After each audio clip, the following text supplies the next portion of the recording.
Hola, ¿qué tal gente? ¿Cómo están? Bienvenidos nuevamente a nuestro canal, bienvenidos nuevamente a SECAP, un proyecto Innovar. Mi nombre es Ricardo y a través del siguiente video tutorial realizaremos una introducción a los conceptos claves y elementales de HTML5. Para comenzar, ¿sí?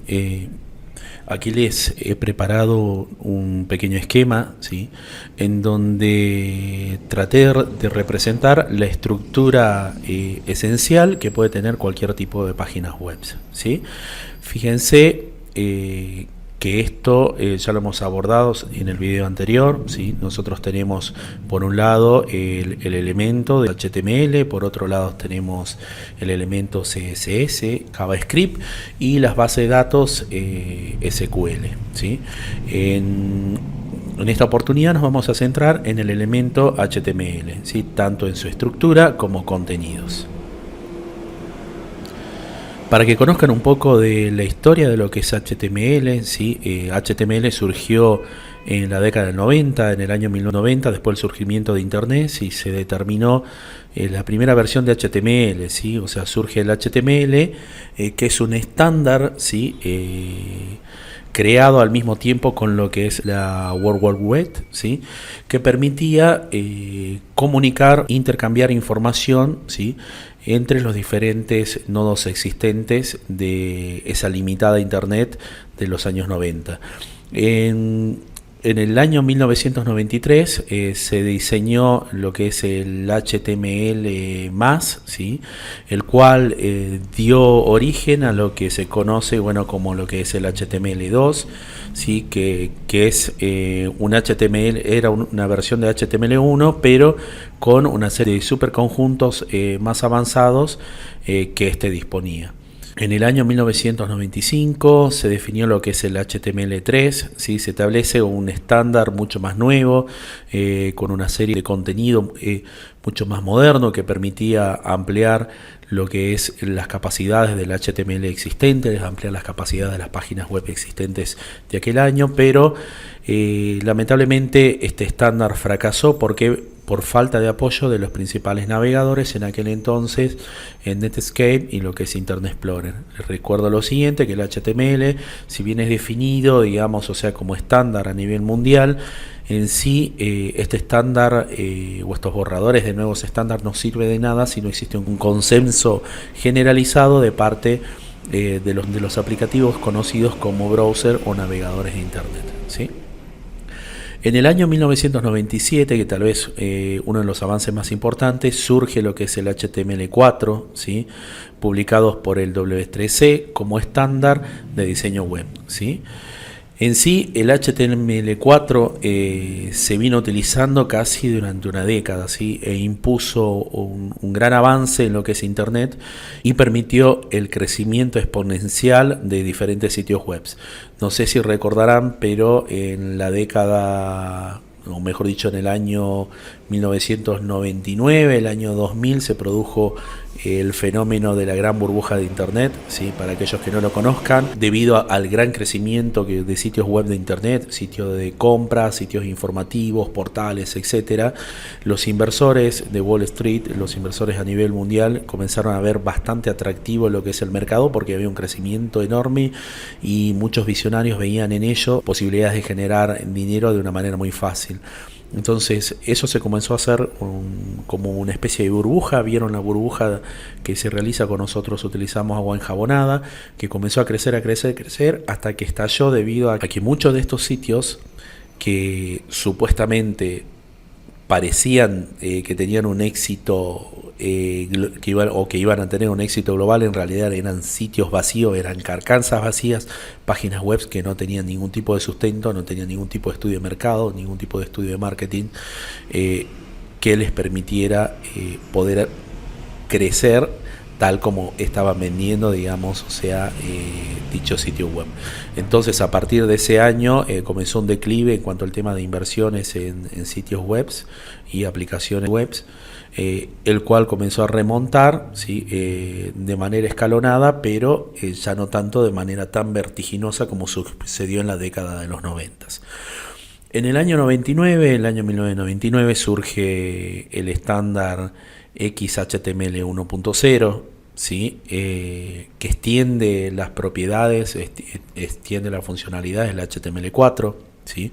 En el 2001 surge el XHTML 1.1, ¿sí? Se publica la nueva versión de este estándar, ¿sí? El cual se vino utilizando hasta hace unos pocos años atrás, o sea, de manera muy extensa, hasta que en el año 2008, ¿sí? Surge de manera oficial, ¿sí? A pesar de que se vino trabajando del año, si bien recuerdo, 2004, en el primer borrador del HTML5, recién en el año 2008 se lanza la versión final de HTML5, se produce un consenso entre todas las empresas desarrolladoras de browser para que sean 100% compatibles con este nuevo estándar, ¿sí? Y este estándar, bueno, es el sucesor del HTML4 y del estándar XHTML 1.1. Bueno, después de haber visto esta pequeña referencia histórica que me pareció importante que ustedes las tengan en cuenta como para ver lo que fue la evolución del estándar HTML, cómo llegamos al HTML5 y la importancia que tiene este estándar, ¿sí? Para lo que son los diferentes sitios web y para el funcionamiento de Internet. Pero vamos a ver qué es el HTML5. El HTML5 es un lenguaje de marcas utilizado para el desarrollo de páginas web. Define la estructura y el contenido, tal como hemos visto en el primer esquema, ¿sí? Que debe tener una página web. No define el estilo visual que tendrá la página web. Para ello se utiliza lo que es el elemento CSS. Tampoco define lo que es la interactividad, la funcionalidad, validaciones, que para ello se utiliza lo que es JavaScript. Ha sido establecido como estándar de diseño web, tal como enunciamos, por el W3C. La gran mayoría de los navegadores hoy por hoy soportan casi al 100% lo que es el HTML5, ¿sí? y todas las librerías de JavaScript, como por ejemplo jQuery o Bootstrap, que ya vamos a ver más adelante para qué sirve todo eso, ¿sí? Y estos aplicativos interpretan este lenguaje de manera correcta. ¿Para qué? Para mostrarle al internauta, a través de lo que es la lectura de este lenguaje, la conformación de la página web. Sobre HTML se desarrollan tecnologías para facilitar a los usuarios el diseño de una web. ¿Y por qué HTML5? HTML4 era suficiente para cubrir, recordemos, estamos hablando antes del año 2004, ¿sí? Era más que suficiente para cubrir todas las necesidades web surgidas en ese momento. Inclusive hay muchos sitios hoy por hoy, o sea, yo lo veo, nosotros en Innovar lo vemos de maneras habituales en los clientes que nos contactan, o si no lo vemos incluso navegando en internet, muchos sitios hoy por hoy que fueron desarrollados con HTML 4.0 que no poseen tecnología responsive, la cual deriva del HTML5, que ya hemos visto en el video anterior que significaba un diseño responsive, y que a los días de hoy siguen funcionando sin ningún tipo de problemas, pero posee esas limitaciones en cuanto al tema de soporte de múltiples dispositivos. La web, como toda tecnología que existe hoy por hoy, evoluciona rápidamente. Día a día surgen nuevos lenguajes, día a día surgen nuevas librerías, día a día surge nueva tecnología, ¿sí? En todo sentido, no solamente en la parte laboral, también en la parte, digamos, de entretenimiento, ¿sí? Insertando diferentes contenidos a ofrecer en cada página.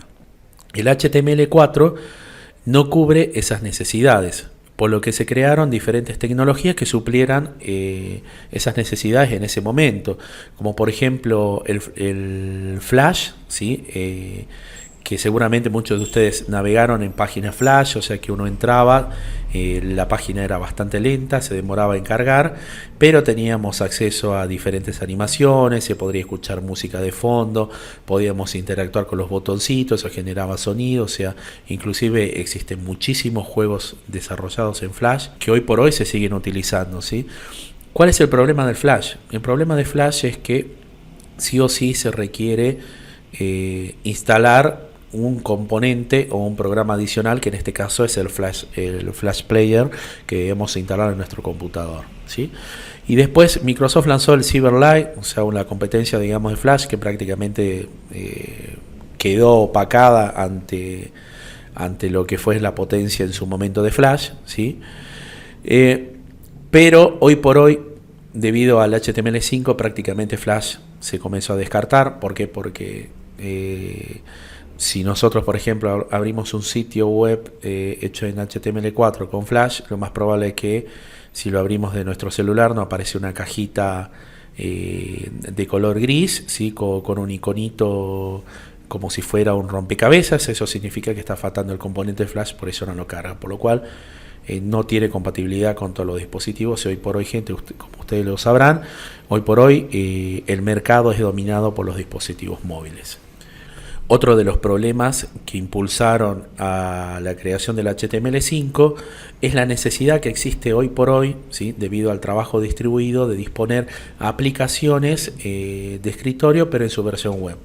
El ejemplo más claro para que ustedes los capten rápidamente es, supónganse ustedes van a una farmacia, si ustedes tienen una obra social o tienen una prepaga, sí, que tiene un cierto descuento para la compra de medicamento, presentan lo que es la prescripción médica y lo que hace el usuario, digamos, que te atiende frente a la farmacia, busca en un sistema, ¿sí?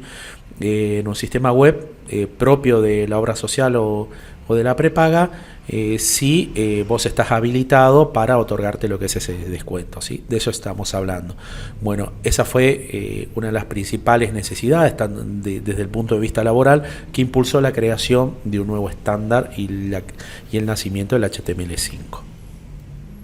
Otro de los grandes problemas, ¿sí? Como les comenté recién, que tenía HTML4, ¿sí? Cuando nosotros mencionamos lo que es Flash, ¿sí?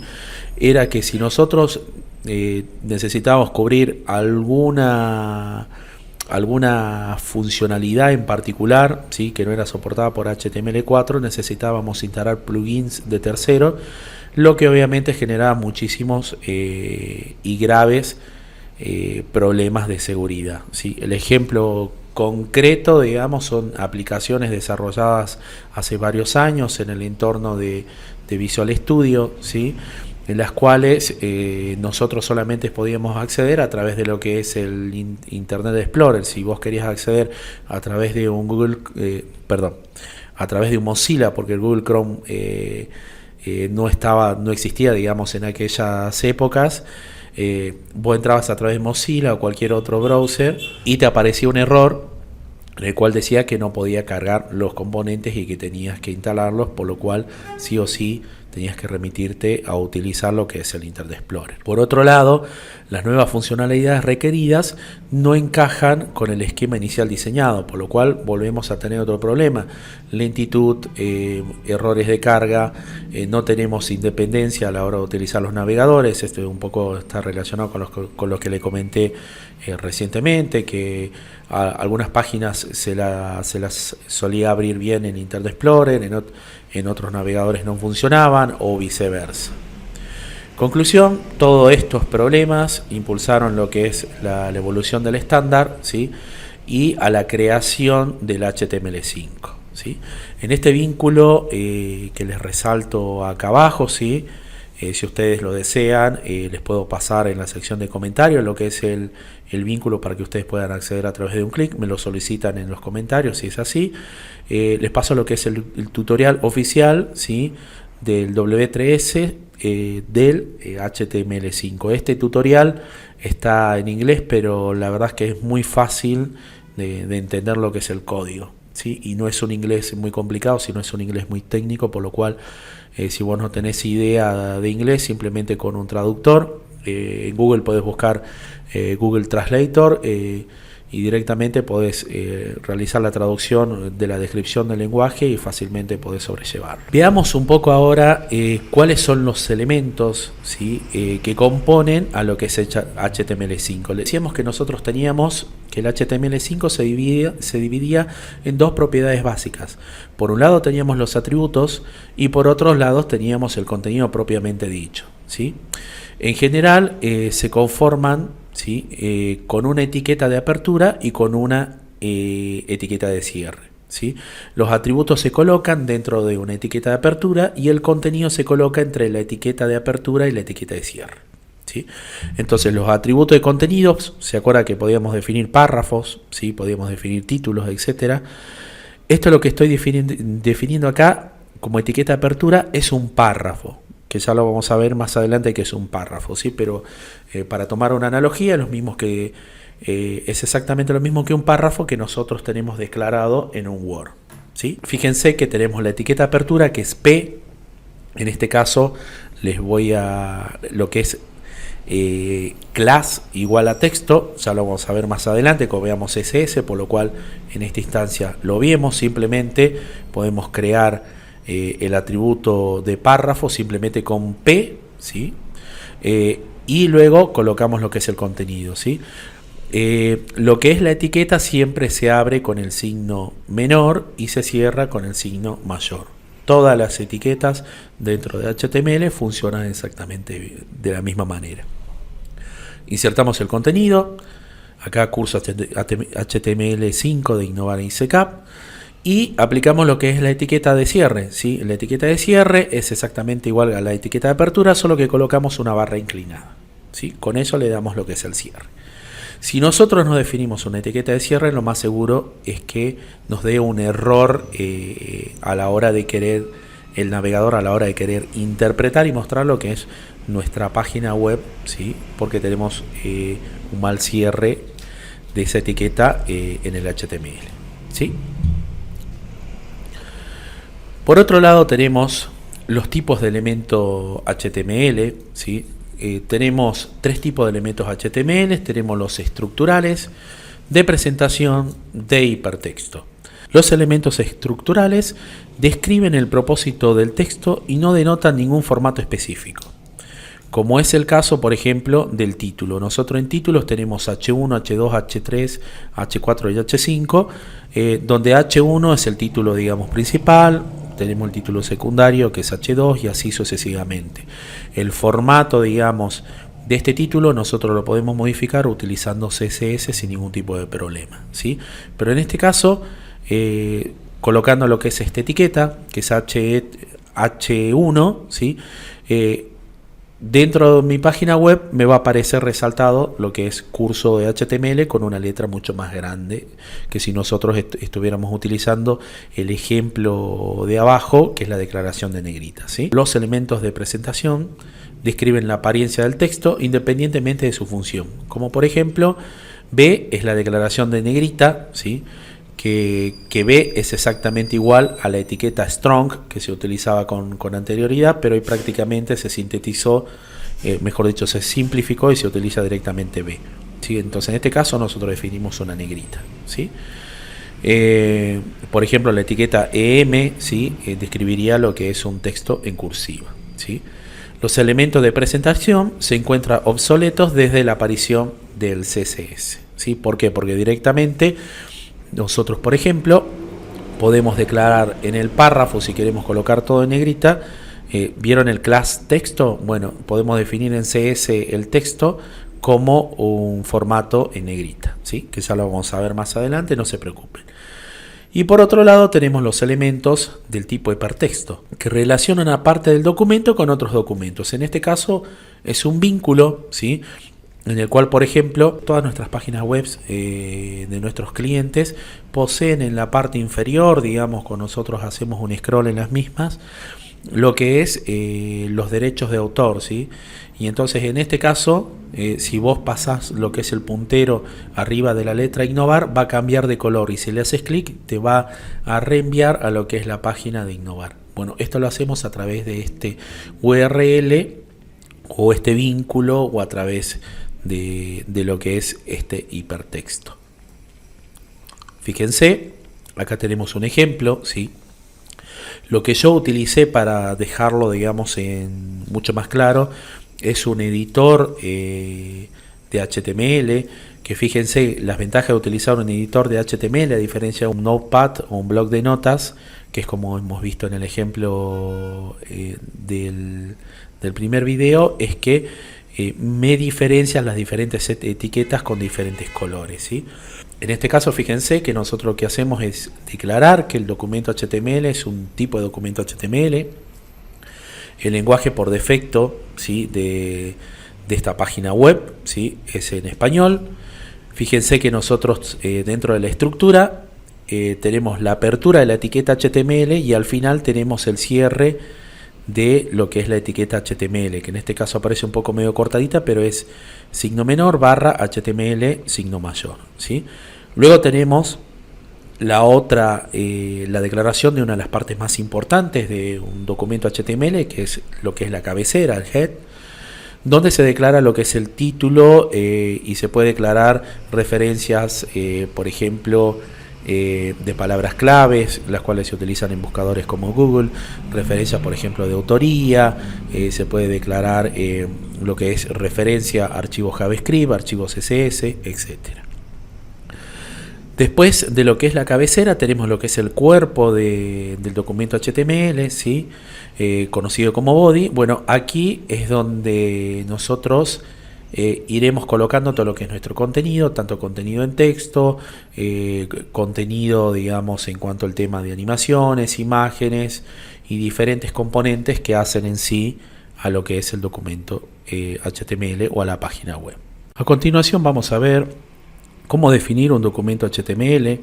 El primer paso es crear un fichero HTML, ¿sí? Podemos utilizar, por ejemplo, inclusive lo que es el bloc de notas y lo guardamos, o sea, como extensión .html o extensión XHTML. Pero básicamente, como estamos hablando de HTML5, optamos por guardarlo como HTML. Una vez creado lo que es el documento, debemos especificar qué tipo de documento es el que vamos a utilizar. En nuestro caso es HTML, pero si fuéramos a utilizar lo que es un XHTML, lo declaramos como lo tenemos acá en pantalla en esta segunda opción. Una vez realizado esto, podemos comenzar a establecer lo que es la estructura propia del HTML, como hemos visto con anterioridad, con lo que es el head, con la cabecera, definir lo que es la parte del cuerpo con body, ¿sí? Y hacemos lo que es el cierre de nuestro HTML. En la sección head, en lo que es la cabecera, ¿sí? Se describe lo que es la meta información de la página, un poco lo que comenté con anterioridad. Se define lo que es el título, las diferentes palabras claves para los buscadores. Se hace la inclusión de referencia a las diferentes hojas de estilo CSS, ¿sí?, que va a utilizar nuestra página. Se hace referencia a diferentes archivos en JavaScript, ¿sí?, que también va a utilizar nuestra página. O incluso podemos introducir dentro de lo que es la sección de cabecera hojas de estilos propias que se apliquen solamente a ese documento HTML, ¿sí?, y parte de código JavaScript que se aplique solamente a ese documento HTML. Acá les dejo otro vínculo directo donde ustedes pueden encontrar una referencia oficial de cómo utilizar lo que es la sección head. La sección body alberga el contenido de la página, establece cómo se visualizarán los diferentes elementos, tanto el texto, imagen, animaciones, videos, etc. Hace uso de diferentes scripts y hojas de estilos definidos en la sección head, ¿sí? Por ejemplo, nosotros en la sección cabecera podemos definir un párrafo que esté declarado en negrita y que, por ejemplo, que sea de color rojo. Entonces ese párrafo le podemos colocar como nombre párrafo 2, ¿sí? Y luego cuando vayamos a declarar la etiqueta párrafo, vamos a abrir signo menor, vamos a colocar P, espacio, class, párrafo 1, cerramos la doble comilla, signo mayor, colocamos el contenido que queremos colocar, valga la redundancia, y cerramos lo que es la etiqueta. En este punto tenemos a nuestra disposición todos los tags disponibles para maquetar nuestra página. Les recuerdo lo siguiente: dentro del body, ¿sí?, nosotros cuando abramos una etiqueta, por ejemplo párrafo, título, por ejemplo table o lo que sea, cuando pasamos a la sección class me va a aparecer la lista de todas las clases, ¿sí?, que yo tengo disponible para utilizar, tanto clases declaradas dentro de lo que es la sección de cabecera del documento propio HTML, o también clases que pertenecen o que están almacenadas en un archivo de hoja de estilo CSS que nosotros hemos hecho una referencia dentro de la sección cabecera, ¿sí? Un aspecto a tener en cuenta muy importante, que aquí es donde nosotros trabajamos con hoja de estilos, donde es muy importante disponer de editores especializados de HTML, como por ejemplo Dreamweaver, porque me facilita muchísimo nuestro trabajo. Más adelante tengo pensado subir lo que es un tutorial, ¿sí?, de un editor que se llama Notepad++, sí, que la verdad que es un editor que está muy bueno, lo podemos utilizar para editar archivos HTML, para editar archivos PHP, JavaScript, CSS. Y lo interesante de este editor es que es un editor gratuito, no tenemos que pagar licencia, como es el caso de Dreamweaver, que para mí es uno de los mejores editores, pero justamente está lo que es el pago de licencias. Bueno, gente, hasta acá llegamos con este video tutorial, este video introductorio de lo que es el diseño de páginas web utilizando HTML5. Espero que esta información les haya sido de utilidad. Muy pronto estaré subiendo otros videos relacionados a lo que es el diseño de páginas web. Les recuerdo que debajo de este video ustedes pueden realizarnos sus comentarios, sus sugerencias, peticiones de otros videos instructivos de las temáticas que a ustedes les interese. Además, les recuerdo que pueden suscribirse a nuestro canal, en el cual estaremos subiendo de manera más regular diferentes cursos, diferentes guías, diferentes videos tutoriales que les puedan servir a ustedes tanto para sus trabajos, sus estudios o su vida cotidiana. Mi nombre es Ricardo, les mando un gran abrazo a todos, hasta pronto.